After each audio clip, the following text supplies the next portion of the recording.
अस्सलाम वालेकुम स्टूडेंट्स। पिछले लेक्चर में हम बाउंड्री कंडीशंस कर रहे थे और बाउंड्री कंडीशन में नेक्स्ट वो काइनेमेटिकल कंडीशंस आ जाते हैं और फिजिकल कंडीशंस आ जाती हैं, जिसमें कि प्रीवियस लेक्चर में काइनेमेटिकल कंडीशंस के लिए विस्कस विस्कस फ्लूइड के लिए काइनेमेटिकल कंडीशंस पढ़ ली थी। आज हमने विस्कस फ्लूइड्स के लिए पढ़नी है। पहले इन विस्कस के लिए मतलब नॉन विस्कस के लिए पढ़ी थी।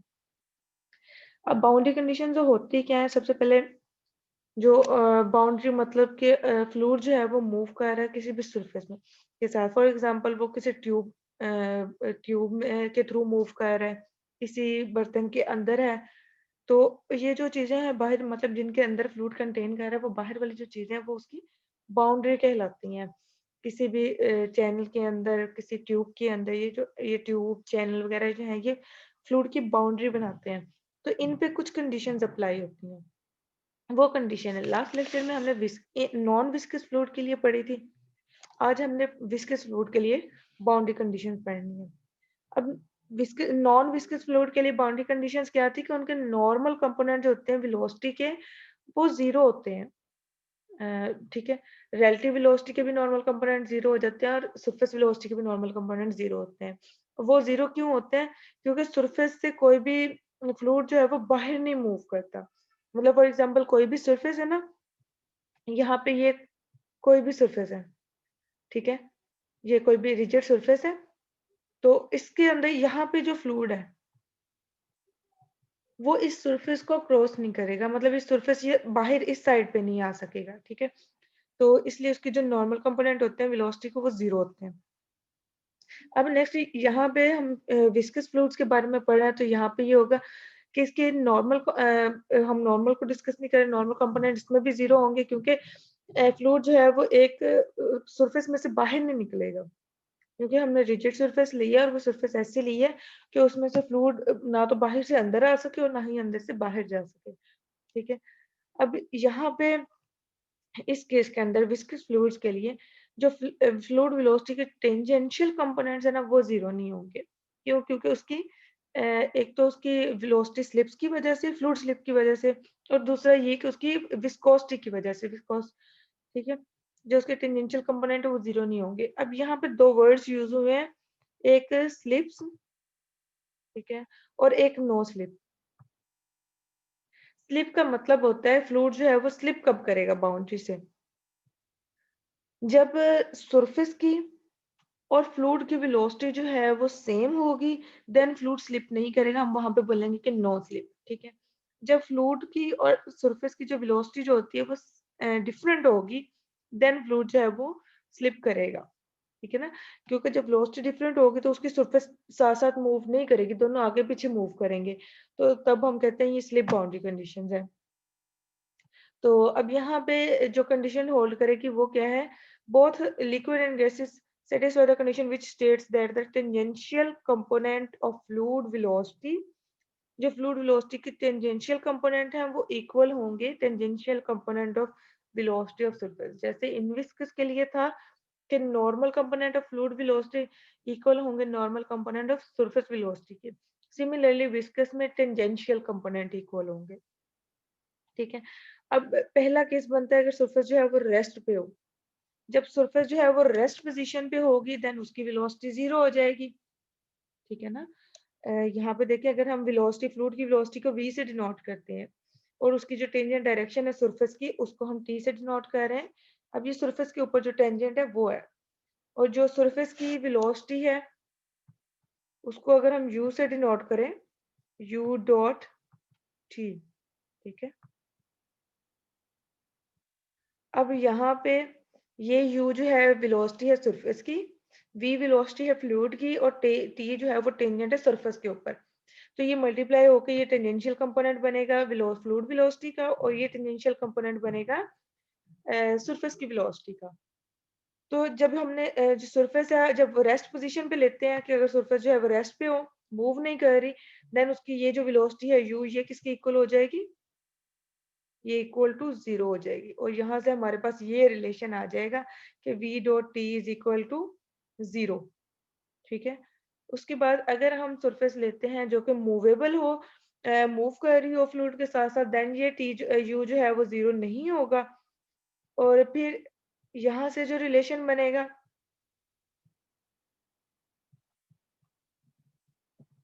यहाँ से जो रिलेशन बनेगा वो ये बन जाएगा v dot T is equal to u dot T, and u क्योंकि अब जीरो नहीं है क्योंकि सरफेस मूव कर रही है, इसको लेफ्ट साइड पे ले जाए तो ये हो जाएगा v minus U dot T is equal to zero. अब ये जो v माइनस यू है ना, इसको हम बोलते हैं ये फ्लूइड वेलोसिटी है रिलेटिव टू द सरफेस। ये मतलब सरफेस की वजह से जो वेलोसिटी फ्लूइड जो है वो मूव कर रहा है और उसकी जो वेलोसिटी होगी सरफेस की वजह से, उसको हमने डिनोट किया v dot v minus you के साथ। अब देखिए v minus U dot T ये भी जीरो है, मतलब उसका टेंजेंशियल कंपोनेंट जो रिलेटिव वेलोसिटी का है वो भी जीरो है। तो इसका मतलब क्या हो गया कि यहाँ पे टेंजेंशियल डायरेक्शन में सरफेस की वजह से फ्लूइड की कोई भी वेलोसिटी नहीं होगी, रिलेटिव वेलोसिटी जो है क्योंकि जीरो है। ठीक है, इसके बाद आ जाती है हमारे पास, ये थी काइनेमेटिकल कंडीशंस, और उसमें दो टाइप्स हमने पढ़ी, विस्कस और नॉन विस्कस के लिए कि वो काइनेमेटिकल। काइनेमेटिकल ये होता है कि आपने फ्लूइड जो है वो रेस्ट पोजीशन पे जो है वो हम मोशन को डिस्कस कर रहे हो, सॉरी काइनेमेटिकल होता है कि आप मोशन को कंसिडर कर रहे हैं लेकिन उस पर जो बाहर से फोर्सेस लग रही हैं, कोई प्रेशर या टेम्परेचर वगैरह कोई भी फोर्सेस लग रही हैं, उसको आप कंसिडर नहीं करेंगे। ठीक है, और डायनेमिकल क्या होता है कि मोशन के फ्लूइड की मोशन के साथ साथ हम जो उसके बाहर से कोई फोर्सेस लग रही है वो भी कंसिडर कर रहे होते हैं। ठीक है, अब ये काइनेमेटिकल कंडीशन थी। नेक्स्ट है सेकंड जो इसका पार्ट है बाउंड्री कंडीशन का, वो फिजिकल बाउंड्री कंडीशन या इसको डायनेमिकल बाउंड्री कंडीशन बोलते हैं। इसमें होगा इनविसिड फ्लूइड हो या विस्कस फ्लूइड हो, दोनों में हम बाहर की जो फोर्सेस लग रही है उनको कंसिडर करेंगे। अब जो फोर्सेस लग रही है बाहर से उनमें है pressure, pressure must be normal to the surface. Therefore, an inviscid fluid in contact with rigid surface moving or fixed, मतलब यहाँ पे अलग अलग ने डिस्कस किया, इकट्ठे कह दिया सरफेस जो है वो मूव कर रही हो या फिक्स हो, the additional condition to be satisfied. अब उनकी पिछली कंडीशन के साथ साथ जो हमने नॉर्मल की और टेंजेंशियल की कंडीशन ली हैं, उनके साथ साथ एक कंडीशन और लगनी चाहिए, वो क्या है, pressure must be normal to the surface. ये जो उस पर प्रेशर लग रहा है वो सरफेस के नॉर्मल लगना चाहिए। In case of two inviscid fluids, अब टू इनविसिड फ्लूइड्स मतलब जिनकी विस्कोसिटी जो है वो जीरो होती है, दो फ्लूइड्स लिए हैं, फॉर एग्जांपल आप वाटर एंड एयर ले लें, presenting a surface separation s, separation s का मतलब कि ऐसी सरफेस जो कि उनके दरमियान उनको सेपरेट कर रही हो। ठीक है, the condition to be satisfied is that the pressure must be continuous at the surface as we pass from one side of S to the other. मतलब इसका इस लाइन का मतलब आपने समझना है, दो हमने इनविसिड फ्लूइड्स लिए हैं।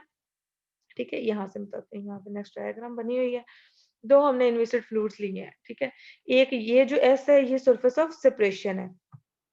ठीक है, ये वाली जो सरफेस ऑफ सेपरेशन का मतलब ये होता है कि दोनों फ्लूइड्स को अलग कर रही हैं, दोनों फ्लूइड जो है वो मिक्स अप नहीं हो रहे। ये एस सरफेस है, ठीक है, और इसके नीचे यहाँ पे ये वाटर है, ऊपर वाली साइड पे एयर है।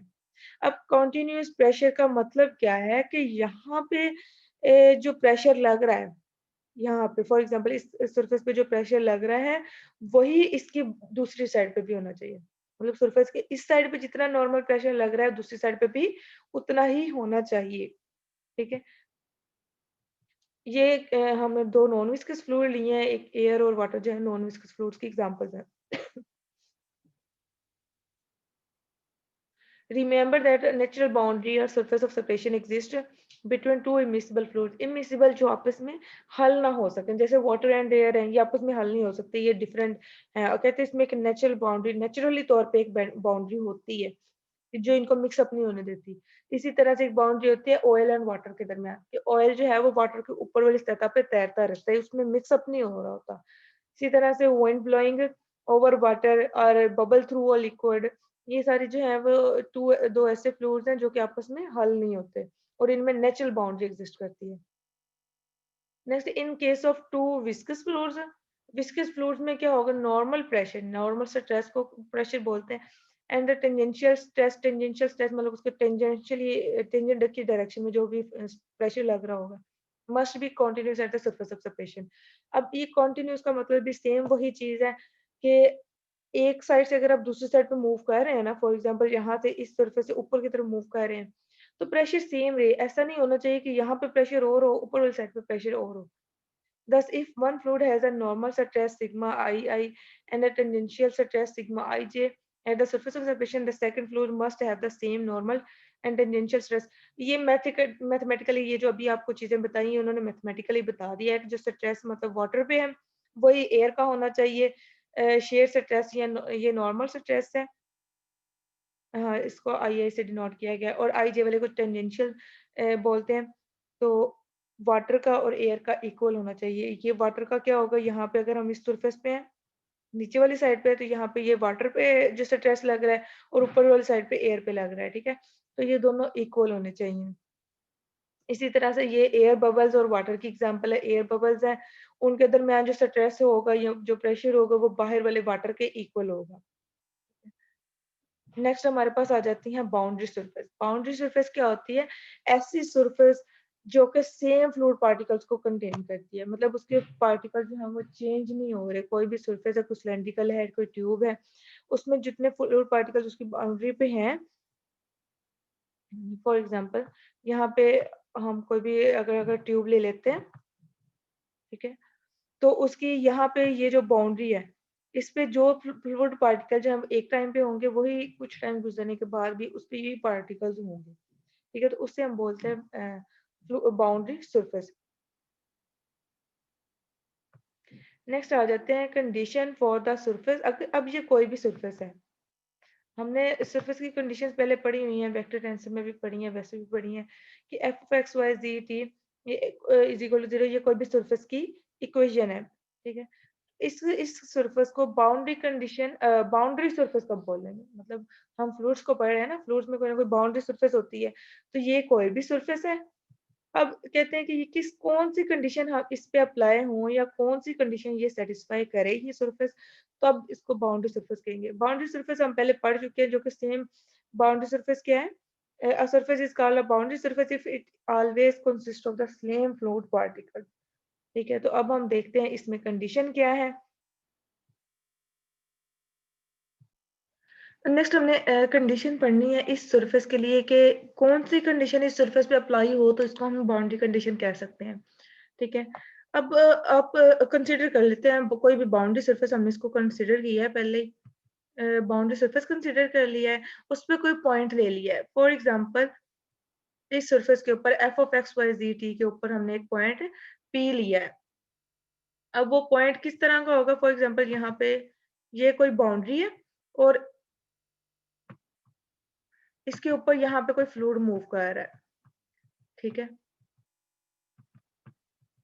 यहाँ पे ये जो है ये इसके ऊपर फ्लूइड मूव कर रहा है। अब ये जो है ये कोई सरफेस है, इसके हम फॉर एग्जांपल यहाँ पे हम एक पॉइंट ले लेते हैं पी जिसके कोऑर्डिनेट्स एक्स वाई जी और टी हैं, ठीक है।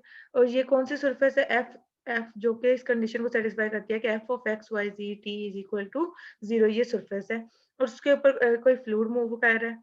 यहाँ पे जो सरफेस का नॉर्मल कंपोनेंट होगा, ठीक है, लेट्स सपोज फ्लूइड जो है वो मूव कर रहा है वेलोसिटी v के साथ और ये नॉर्मल है, ठीक है। अब वेयर यहाँ पे देखें where the fluid velocity is v and the velocity of the surface is u। अब सरफेस की जो velocity है वो u है और जो फ्लूइड की velocity है वो है v है, ठीक है। देन इसमें जो कंडीशन पूरी होनी चाहिए वो क्या होती है कि जो सरफेस की नॉर्मल कंपोनेंट है वेलोसिटी के वो जो फ्लूइड की वेलोसिटी का नॉर्मल कंपोनेंट्स है वो इक्वल होने चाहिए। तो उसके लिए ये कंडीशन हम पहले पढ़ चुके हैं, v dot n is equal to u dot n। इसको लेफ्ट साइड पे ले जाए तो ये v minus u dot n is equal to 0 हो जाएगा और n यहाँ पे क्या होता है, normal unit vector eight p के ऊपर हमने लिया।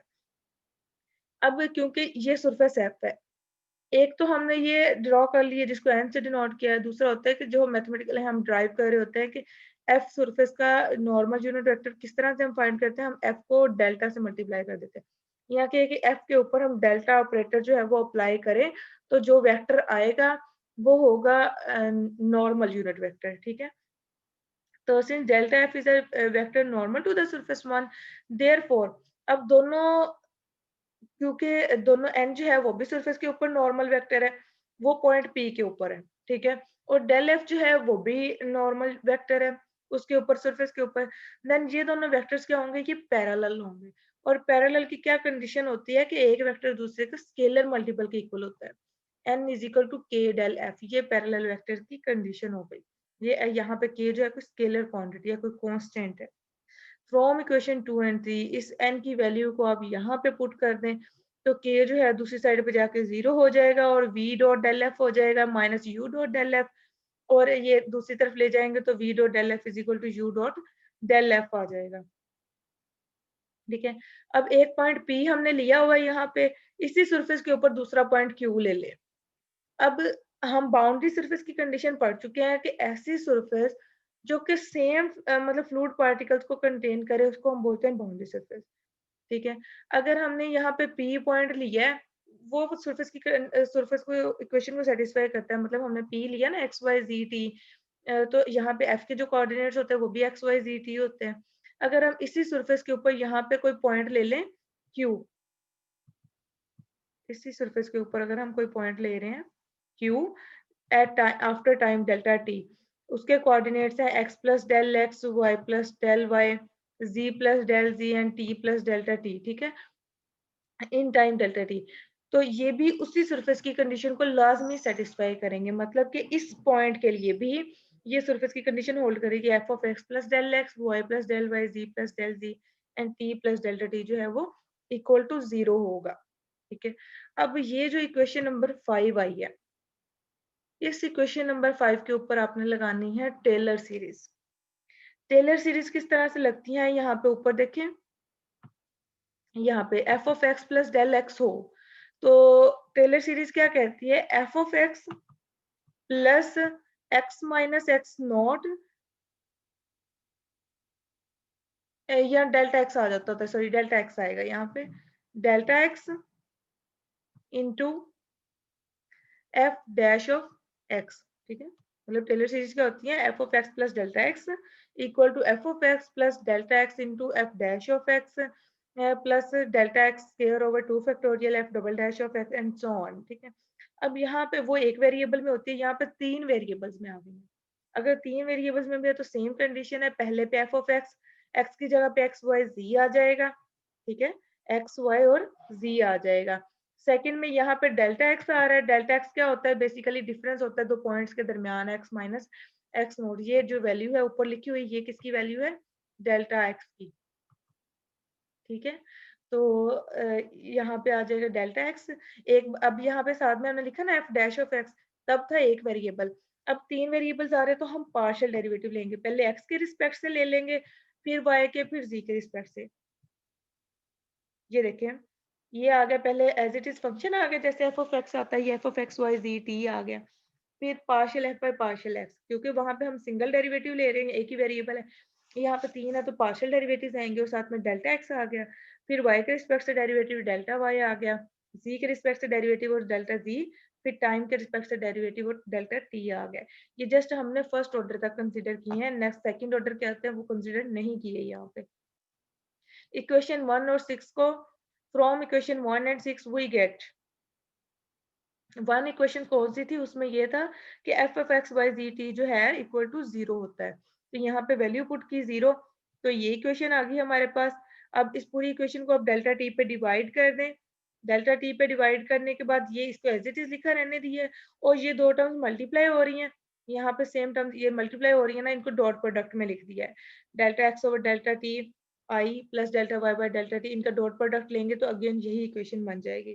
तो एक्स वाई जी जो है ये कंपोनेंट होते हैं आर के पोजीशन वेक्टर के। ठीक है, तो ये साथ में डेल्टा भी आ रहा है इसलिए हमने यहाँ पे डेल्टा लगा दिया, और नीचे सबके डेल्टा टी है तो यहाँ पे डेल्टा टी आ गया, और ये आ रहा है कि एफ के साथ एफ एक वो स्केलर क्वांटिटी ली है ना, सरफेस की इक्वेशन है, तो उस पर डेल्टा अप्लाई करेंगे तो ये डेल्टा एफ आ जाएगा। ठीक है, नेक्स्ट लिमिट लेनी है, taking limit as delta T approaches to 0 and noting that, और डेल्टा टी जो है अप्रोच करेगा 0 को, देन ये जो हो जाएगा ये delta r over delta t, ये d r by d t में कन्वर्ट हो जाएगा लिमिट लगाने के बाद, ये डेरिवेटिव की कंडीशन है, ये वो डेफिनेशन है, और इसको कंसिडर किया है यू सरफेस की वेलोसिटी के इक्वल। ठीक है, इसकी वैल्यू यहाँ पे पुट की तो ये यू डॉट डेल एफ आ गया। नेक्स्ट कहते हैं फ्रॉम इक्वेशन 4 एंड 8, अब 4 इक्वेशन कौन सी थी, ये वाली, ये v dot del F is equal to U dot del F वाली, ठीक है। ये इक्वेशन ली और ये वाली इक्वेशन ली, इनको कंपेयर किया, ये हमारे पास d f by d t आ गया, ठीक है। ये वो कंडीशन है जब कोई सरफेस सेटिस्फाई करेगी तो हम उसे बाउंड्री सरफेस बोलेंगे, ठीक है। ये कौन सी कंडीशन है? जब कोई भी सरफेस एफ है, वो अगर उसका मटेरियल डेरिवेटिव इक्वल टू 0 हो जाता है तो उसको हम बाउंड्री सरफेस बोलेंगे, ठीक है। If the boundary surface next एक मतलब सिंपल उसके केसेस डिस्कस किए गए हैं कि अगर बाउंड्री सरफेस जो है वो रेस्ट पोजीशन पे हो, अगर वो रेस्ट पे मूव ही नहीं करी, then partial F by partial T जो है वो 0 हो जाएगा और फिर ये कंडीशन बन जाएगी सिंपल। नॉर्मल वेलोसिटी क्या है? The normal component of the velocity for the boundary is, boundary के लिए नॉर्मल वेलोसिटी क्या होगी? u डॉट एन लेते हैं ना, तो उसको एक्सप्लेन किया गया है u एज इट इज। तो अब यहाँ पे सरफेस हमने f ली थी, तो उसका नॉर्मल वेक्टर क्या होता है? Del F by dot sorry mod del F, ठीक है। ये नॉर्मल यूनिट वेक्टर आ गया। और यहाँ पे नेक्स्ट उनकी वैल्यूज पुट की है from using by using equation 8, और ये रिलेशन निकाला गया है नॉर्मल वेलोसिटी के लिए। नेक्स्ट एक एग्जांपल है, prove that the variable ellipsoid is a possible form of the boundary surface of a liquid at any time t। किसी भी लिक्विड के लिए कहते हैं ये जो इलिप्सॉइड है, ये इलिप्सॉइड की इक्वेशन दे दी गई है, ये इलिप्सॉइड जो है उसकी बाउंड्री सरफेस बना सकती है। अब अगर हम इसको f के इक्वल कंसिडर कर लें, ठीक है, f के इक्वल कंसिडर किया है, देन जो हमारे पास रिलेशन आया था इक्वेशन नंबर जो है प्रीवियसली हमारे पास इक्वेशन आई थी, इक्वेशन नंबर 7 कह सकते हैं, ठीक है। उसको हमने बल्कि 7 या 10 में ले लें, 10 में वो उसको 0 रेस्ट वाली कंडीशन ही कंसिडर की। अच्छा ये ले लिया, इसमें वैल्यूज पुट कर दें, एफ को डिफरेंशिएट करें विद रिस्पेक्ट टू टी, फिर एक्स के रिस्पेक्ट से, फिर वाई के रिस्पेक्ट से, फिर जी के रिस्पेक्ट से डिफरेंशिएट करें, इस क्वेश्चन में पुट करें तो क्या देखें, क्या आंसर 0 आता है। तो यहाँ पे देखें आंसर जो है वो 0 हो गया है, लास्ट पे आंसर क्या आ रहा है? 0 आ रहा है। तो इसका मतलब वो उस इक्वेशन को कंडीशन जो उसकी थी उसको सेटिस्फाई कर रहा है। तो ये बाउंड्री सरफेस है, इलिप्सॉइड जो है वो किसी भी फ्लूइड के लिए बाउंड्री सरफेस आ रही है। ये एग्जांपल कंप्लीटली यहाँ पे सॉल्व है, इसको आप लोगों ने देख लेना है।